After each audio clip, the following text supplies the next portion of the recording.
July 10th, 2026. And in the early hours of this morning, the sky over Tehran lit up. Anti-aircraft fire, tracer rounds climbing vertically through the darkness above the Iranian capital, searchlights cutting through the night, the sound of defensive batteries opening up across a city that has not had to confront this kind of threat in living memory. Whatever was above Tehran in those early morning hours, the Iranian military decided to shoot at it, and the decision to open fire, the specific mechanical act of activating anti-aircraft systems that were supposed to have been destroyed, illuminating battery positions that surviving radar networks were supposed to conceal, tells you something that Iranian state media will never say in plain language. Tehran is scared of what is above it, but the anti-aircraft fire over the capital is not even close to the most operationally significant development of the last 24 hours.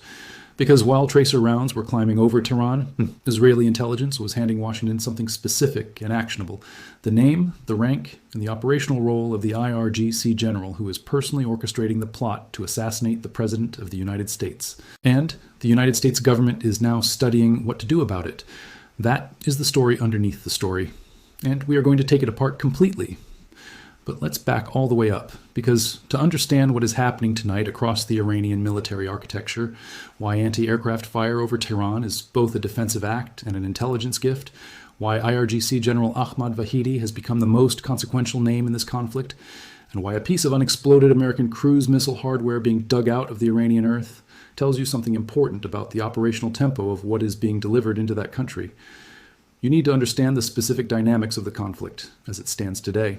The ceasefire that has been nominally in place throughout this conflict has never produced anything resembling a cessation of hostile activity. It has been a framework for slowing the pace of major declared operations, while a parallel shadow war of targeted assassinations, mysterious explosions, drone reconnaissance, and covert operations has continued without acknowledgement from any actor. The Iranians have maintained the fiction of these events being gas leaks, industrial accidents, and isolated incidents. The Americans and Israelis have declined to claim operations that serve their interests without escalating the formal conflict posture. And the result has been a continuous low-intensity campaign operating beneath the ceasefire threshold that is achieving something the formal strikes alone could not: the methodical destruction of the IRGC's internal command coherence from the inside out. The targeted assassination carried out in Ahvaz in Khuzestan province against the advisor to the provincial IRGC command structure in the southwest is part of that pattern. It happened simultaneously with the mysterious overnight strikes that no country acknowledged. It happened the same night that two armed gunmen penetrated the funeral security perimeter in Mashhad, shot IRGC and Basij personnel, killed multiple people, and escaped. It happened the same night that anti-aircraft fire lit up Tehran, all of it simultaneous, all of it unacknowledged by anyone, all of it adding up to something the Iranian regime is treating as disconnected events when every serious analyst can see they form a single, coordinated operational picture. The Iranians continue to play the gas leak card. They will keep playing it until the volume of events makes the pretense unsustainable. That point may be approaching. Now let's talk about the anti-aircraft fire over Tehran, because there is a layered intelligence story inside that event that most of the public coverage is not fully addressing. The surface story is simple. Iranian defensive batteries activated in the early morning hours and fired into the sky above the capital. But the meaningful analytical question is not what they fired. It is what they were firing at, and what the act of firing reveals about the current state of Iranian air defense reconstruction. The most likely explanation, given the operational context of everything happening in this theater simultaneously, is that what Iranian anti-aircraft batteries were engaging were American or Israeli reconnaissance drones, conducting systematic mapping of rebuilt Iranian defensive positions. Here is why that specific explanation matters far more than the anti-aircraft fire itself. Iran has been attempting to reconstruct its air defense network. The original network, the layered system of radar installations, surface-to-air missile batteries, and the communications infrastructure linking them into an integrated picture, was systematically destroyed in the early phases of the American strike campaign. The reconstruction effort began almost immediately. American strikes hit the network again when it reached approximately 60% reconstruction. Reconstruction resumed. What exists today is a patchwork of surviving and rebuilt elements that has not been mapped by American or Israeli targeting systems since the last round of destruction. Reconnaissance drones have one primary mission in this context: find what has been rebuilt, identify where it is located, confirm its operational status, and provide the targeting data that will allow the next strike package to eliminate the reconstruction before it reaches operational capability. This is intelligence collection that directly enables kinetic action. And the Iranian response to drone reconnaissance, opening fire with anti-aircraft systems, is operationally self-defeating in a specific way. that every IRGC commander should understand, but appears to have been overridden by the instinct to appear active and capable. When an anti-aircraft battery opens fire at a target, it reveals its own position. The fire control radar that supports the engagement emits a distinctive electronic signature. The physical location of the battery is visible from the optical and infrared sensors aboard any competent reconnaissance platform. The geometry of the tracer rounds tells a precise observer exactly where the battery is located on the ground. By shooting at the reconnaissance drones, Iranian anti-aircraft crews did something that no amount of patient observation could force them to do. They identified themselves. Every battery that fired last night over Tehran has now handed American and Israeli targeting analysts a confirmed position update. The rebuilt Iranian air defense network just revealed itself in the act of trying to defend against the thing that was mapping it. Read that again, slowly, because it is the precise definition of an intelligence operation working exactly as intended. The drones did not need to destroy anything last night. They needed Iranian defensive systems to activate and reveal where they are. The anti-aircraft fire over Tehran was not a defensive success. It was the completion of the reconnaissance mission. There is a second dimension to this intelligence collection that goes beyond physical location data. The act of opening fire with anti-aircraft systems provides observers with crucial information about the operational status of those systems, which batteries are functional, which fire control radars are online, what engagement envelopes are being used, and how quickly the defensive network can respond to an aerial contact. Every piece of that information feeds directly into the targeting package that will be used when the next strike wave arrives. The Iranians were not just revealing their positions last night. They were conducting, involuntarily, a live operational test of their rebuilt defensive architecture and broadcasting the results to the people who will use those results to destroy that architecture again. The operational genius of drone reconnaissance in this specific environment is that the adversary faces an impossible choice. Do not engage the reconnaissance drone and allow it to map your positions freely and completely without any defensive response. Engage the reconnaissance drone and hand the intelligence collectors exactly the emission signatures, position confirmations, and capability assessments they need to build the next strike package. There is no third option. Against a sophisticated reconnaissance platform operating at standoff distances in a permissive airspace, every choice the defender makes produces the intelligence the attacker is seeking. The only question is whether it comes from passive observation or from the defender's own defensive fire. Last night over Tehran, Iran chose to reveal itself actively. Now let's talk about the satellite imagery, because the cratered runways at Bushehr airport anchor the operational picture with hard physical evidence that cannot be explained away as a gas leak. 2 confirmed hits on runway surfaces at Bushehr airport. Burn marks visible around the affected runway sections and satellite imagery that has now been publicly released. Bushehr airport is a dual-use facility. Civilian and military functions share infrastructure in the way that Iran has consistently used throughout this conflict to create strategic ambiguity about what constitutes a military target. That ambiguity is being resolved one strike at a time. The runway craters at Bushehr mean that aircraft cannot operate from that facility at normal capacity. IRGC air assets that use Bushehr as a base cannot launch without cleared runway. And in an environment where Iran's ability to disperse aircraft to secondary fields is already constrained by the earlier destruction of other airfield infrastructure, every cratered runway compounds the problem of every other one. The Bushehr imagery should be understood alongside the larger pattern of what is being struck across Iran, not just the weapon systems themselves, but the infrastructure that allows those weapon systems to operate. Radar systems, naval ports, runways, command facilities, communications nodes. The systematic elimination of operational infrastructure is a different campaign from the elimination of individual platforms. Individual platforms can be replaced. Infrastructure takes months or years to rebuild, and it can be cratered again before reconstruction is complete. Now let's address the development that carries more strategic weight than all the other updates combined. Israel passed specific intelligence to the United States identifying IRGC General Ahmad Vahidi as the operational architect of the plot to assassinate President Trump. And the report goes further. One specific branch of the IRGC's Quds Force has been ordered by Vahidi to carry out the operation. Those are not vague threat indicators. That is specific intelligence about a specific named individual ordering a specific named unit to execute a specific operation against a specific target. The United States government is now studying plans to target Vahidi. Ahmad Vahidi is not a peripheral figure in the IRGC hierarchy. He is one of the most senior and most operationally consequential figures in the entire Islamic Republic's security apparatus. He served as commander of the IRGC Quds Force during a period when that unit was conducting some of its most consequential international operations.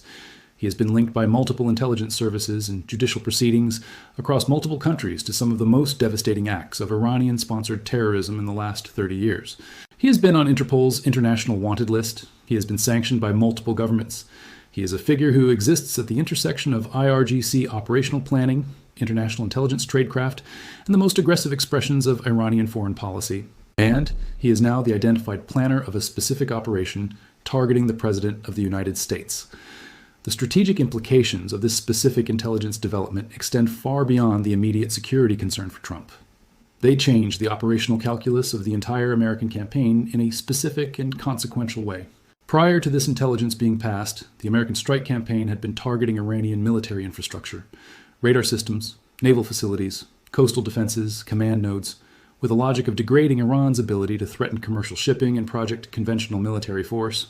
The targeting of individual commanders, while it has occurred, has been framed publicly as part of the degradation of military capability rather than as an explicit assassination campaign.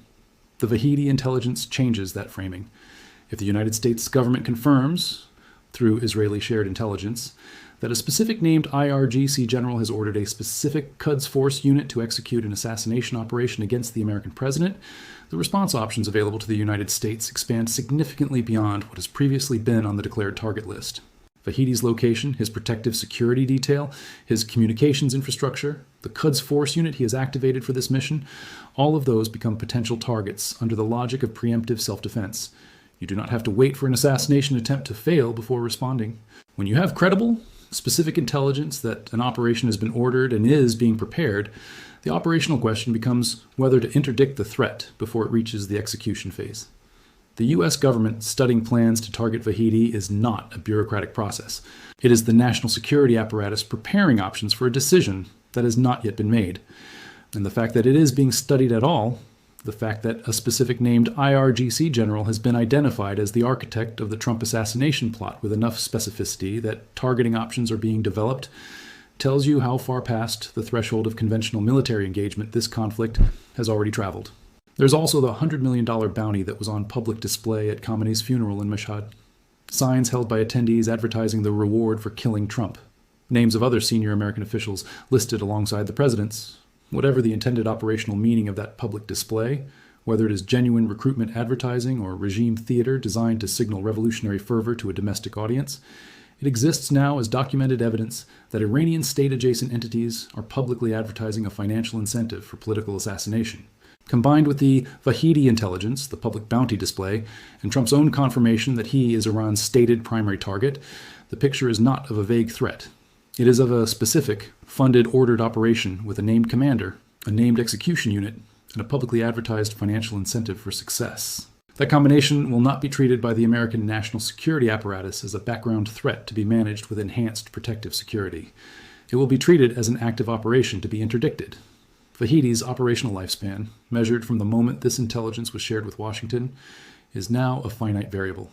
Now, let's talk about what the Iranians found on the ground, because a piece of unexploded hardware tells a precise story about what is being delivered into Iran and how. The WDU-42B warhead is the explosive payload carried by the AGM-158 Joint Air-to-Surface Standoff Missile, the JASSM. The AGM-158 is an American precision standoff cruise missile with a range exceeding 360 kilometers in its baseline variant and significantly longer range in the JASSM-ER extended range version. It flies at low altitude with a small radar cross-section, carrying the WDU-42B penetrating warhead specifically designed to defeat hardened and buried targets, the kind of reinforced infrastructure that Iran has built precisely to survive conventional airstrikes. The fact that one of these warheads was found unexploded and is being dug out of the Iranian earth does two things simultaneously. It confirms that JASSM missiles have been used in the current campaign, a weapon system with characteristics specifically suited to deep penetration of hardened targets. And the failure to detonate, while operationally unfortunate from the American perspective, gives Iranian engineers access to a piece of American precision strike hardware that they will immediately share with their Russian and Chinese technical partners for reverse engineering and countermeasure development. That is an intelligence windfall for the Iranian side that partially offsets the operational loss of the failed detonation. But the more significant implication of the JASSM deployment is what it says about the target set. The JASSM's WDU-42B penetrating warhead is not optimized for soft surface targets like radar installations or parked aircraft. It is optimized for hardened targets, reinforced concrete bunkers, underground command facilities, deeply buried nuclear infrastructure. The deployment of a weapon system with those specific terminal characteristics tells you something about what categories of target have been on the strike list that the public target confirmation has not fully captured. Now let's map the 3 simultaneous pressure tracks that are converging on Iran as of this morning. On the military track, the anti-aircraft fire over Tehran has accomplished the opposite of its intended purpose. It has identified rebuilt defensive positions that reconnaissance drones were systematically mapping. Runways at Bushehr airport are cratered. Assassination attempts are ongoing against IRGC command figures in provincial capitals. The Mashhad gunfight claimed IRGC and Bushehr lives. A brigadier general was killed in Shiraz, and the JASSM deployment confirms that hardened underground targets, the kind where surviving IRGC leadership has retreated, are within the operational scope of what is being delivered. The military pressure track is not just maintaining its intensity, it is expanding its geographic reach and its target category scope simultaneously. On the financial track, the Strait of Hormuz situation has reached a specific kind of operational stalemate that deserves precise analytical treatment. Iran is claiming that transit through the strait is only permitted through routes designated by the Islamic Republic, effectively asserting a toll booth authority over the world's most critical oil choke point. CENTCOM is countering with a specific and remarkable data point. Since early May, American forces have facilitated the successful transit of more than 800 commercial vessels and 380 million barrels of crude oil through the vital international trade corridor. 800 ships, 380 million barrels. But here's the detail underneath that number that the commercial shipping industry is reading more carefully than the official statements. The maritime traffic data shows that approximately 10 ships moved through the strait over the most recent 24-hour period examined, and that traffic is overwhelmingly following the Iranian traffic separation scheme, the route where you pay Iran's implicit fee and accept their designated corridor. Read that again. Because what it means is that despite the American military's capability to escort shipping and its formal advisory, that the southern transit corridor remains open and available to all commercial traffic, commercial operators are choosing to use Iran's route. They're making an economic calculation. The cost of operating within the Iranian scheme, the implicit fee, the compliance with IRGC designated routing, is lower than the risk of operating in the open corridors where American protection is available, but where recent ship attacks have demonstrated that Iranian interdiction remains a live threat. Iran cannot formally close the strait, but it is effectively taxing traffic through it, and commercial operators are paying the tax. That is a meaningful partial victory for the Islamic Republic in the financial dimension of this conflict, one that partially offsets the oil revenue losses from the U.S. Treasury's revocation of legitimate sales licensing. But the Strait of Hormuz situation reveals something more important than the tactical balance between American protection and Iranian coercion. It reveals the gap between military capability and economic behavior. The United States military has the capability to protect every ship that transits the strait. It has done so 800 times for 380 million barrels of crude since early May. That capability is real, and it is documented. But commercial shipping operators do not make decisions based solely on military capability assessments. They make decisions based on risk-weighted economic calculations that include insurance premiums, transit time penalties, crew safety assessments, and the reputational risk of being associated with a contested transit corridor, even if the military protection is available and effective. Iran understands this. The IRGC's strategy in the strait is not to close it.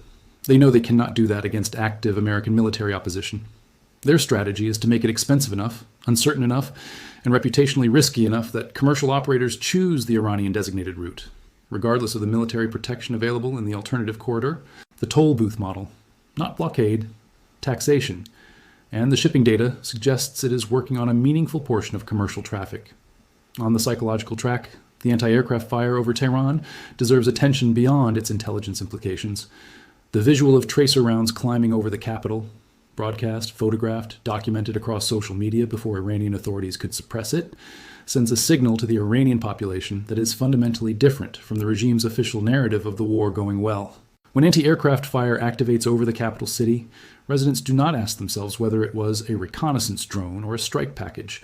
They experience the physical reality of their city being in a defensive posture against aerial threats. That experience, the sound, the light, the awareness that something above the capital required a military response, is a psychological event that no government statement can fully counteract. The Iranian government can claim the anti-aircraft engagement was a success. It cannot undo the experience of people in Tehran watching defensive batteries fire into the night sky above their city. Now we need to address who is actually making the operational decisions inside Iran's command structure, because the Vahidi intelligence reveals something important about where real decision-making authority over the most consequential operations currently sits. Ahmad Vahidi's identification as the architect of the Trump assassination operation is not just a counterterrorism intelligence development. It is a window into the power structure of the IRGC as it operates under the current conditions of extreme pressure. Vahidi has the institutional authority and the operational experience to order a Quds Force unit to execute a foreign assassination mission. That kind of authority does not reside in the nominal chain of command, running through an invisible supreme leader who cannot attend his own father's funeral. It resides in the IRGC's internal power structure, the network of senior commanders who have built their institutional positions over decades of operational activity that includes exactly this kind of mission. The Quds Force is not a conventional military unit. It is the IRGC's external operations arm, the instrument through which Iran has conducted proxy warfare, built international terrorist networks, planned and executed assassinations on foreign soil, and managed the complex logistics of supporting armed groups across 6 countries simultaneously. When Vahidi orders a Quds Force unit to execute an operation against Trump, he is not issuing a command that runs through Mojtaba Khamenei or through the formal state bureaucracy. He is activating an institution that has operated with significant autonomy from civilian political oversight throughout its entire existence. That autonomy has a history that predates this conflict by decades. The Quds Force's operational calendar has never been synchronized with the Islamic Republic's diplomatic calendar. It has conducted operations during ceasefire periods before. It has moved forward with missions, while Iranian diplomats were negotiating in Geneva, in Vienna, in Doha. The institution's fundamental operating principle is that the external operations mission is separate from and superior to whatever political accommodation the civilian leadership is attempting to achieve at any given moment. That is not a bug in the system. It is a feature, specifically designed to give the Islamic Republic the ability to pursue coercive options against adversaries while maintaining diplomatic deniability. The diplomats can say with perfect sincerity that they did not authorize the operation. They did not. They never do. This is why the Vahidi intelligence changes the entire analytical framework of what a ceasefire in this conflict actually means. A ceasefire between the United States and the political tier of the Islamic Republic does not extend to the Quds Force's operational calendar unless someone inside the IRGC hierarchy issues a direct stand-down order to Vahidi and the unit he has activated. And the only authority that could issue such an order with any confidence of it being obeyed, the supreme leader of the Islamic Republic, is invisible, has been invisible for 130 days, and could not safely attend his own father's funeral. The political figures calling Washington to ask for ceasefire terms cannot stop Vahidi's Quds Force unit from proceeding with an assassination mission that Vahidi has ordered. The diplomats relaying Iranian negotiating positions through Qatari and Pakistani intermediaries cannot reach into the Quds Force operational chain and issue a stand-down order that would be obeyed. Only someone with authority over Vahidi inside the IRGC hierarchy can do that. And the IRGC hierarchy is, at this moment, operating with fragmented command authority distributed across dispersed bunker facilities with degraded communications. This is the most dangerous configuration of Iranian command authority that could exist in the current environment. An experienced senior operational commander with established Quds Force relationships and a history of planning complex international operations has ordered an assassination mission against the American president. He is apparently doing so without civilian political oversight, within a command structure that is too fragmented to countermand him, in an environment where the only authority that might stop him is either invisible or inaccessible. The United States is not going to wait to see if the operational security of the Quds Force unit Vahidi activated holds. Now, let's look at the Turkey S-400 F-35 dimension, because this development, currently appearing and reporting as a separate story, is actually deeply interconnected with the larger strategic realignment happening in the region. Turkey was removed from the F-35 Joint Strike Fighter program in 2019 when it completed the purchase and activation of the Russian S-400 Triumph surface-to-air missile system. The logic of that exclusion was straightforward. The S-400 system's integration with Turkish air defense would allow Russian technical personnel to collect data on F-35 signature characteristics, compromising the stealth platform's operational security across NATO. Turkey could not have both the Russian system and the American platform. Now there are reports that Turkey is prepared to sell the S-400 to the UAE or Qatar, transferring the Russian hardware to a third party that is not a NATO member and does not operate F-35s, in exchange for the United States restoring Turkey's access to the F-35 program. If accurate, this represents a significant strategic realignment. It removes the specific technical compromise concern that led to Turkey's exclusion. It brings a NATO member with the second largest army in the alliance back into the most advanced Western combat aircraft program. And it does so in a context where Turkey's behavior in the region, its statements regarding Israel, its ambitions in Syria, are already under explicit discussion at the highest U.S.-Israeli bilateral level. The strategic tension is visible. Turkey, being in the F-35 program, increases American leverage over Turkish military activity and provides a mechanism for binding Turkey more closely to Western security architecture.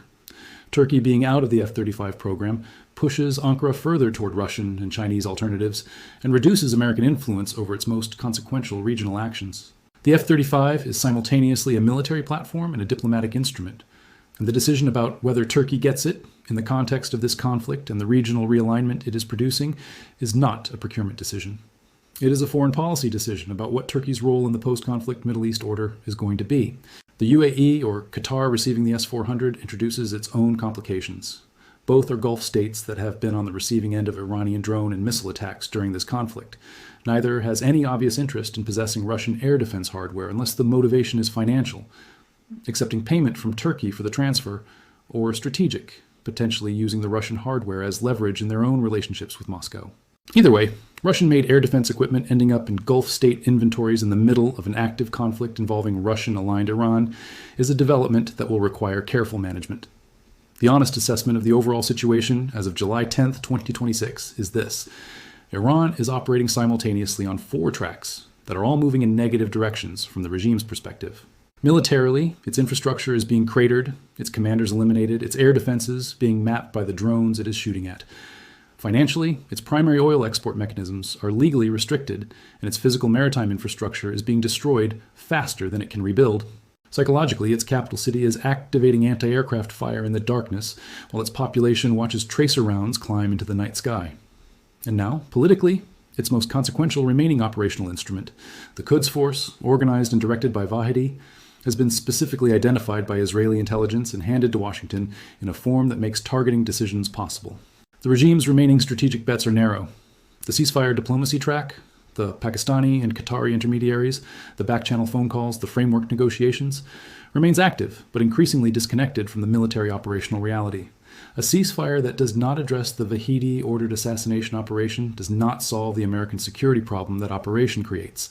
A ceasefire that does not stop Quds Force units from proceeding toward an executive action against the American president is not a ceasefire that the United States national security apparatus can fully accept.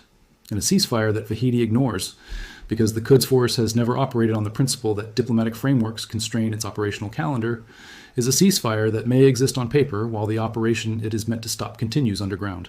This is the structural risk that sits underneath every other development.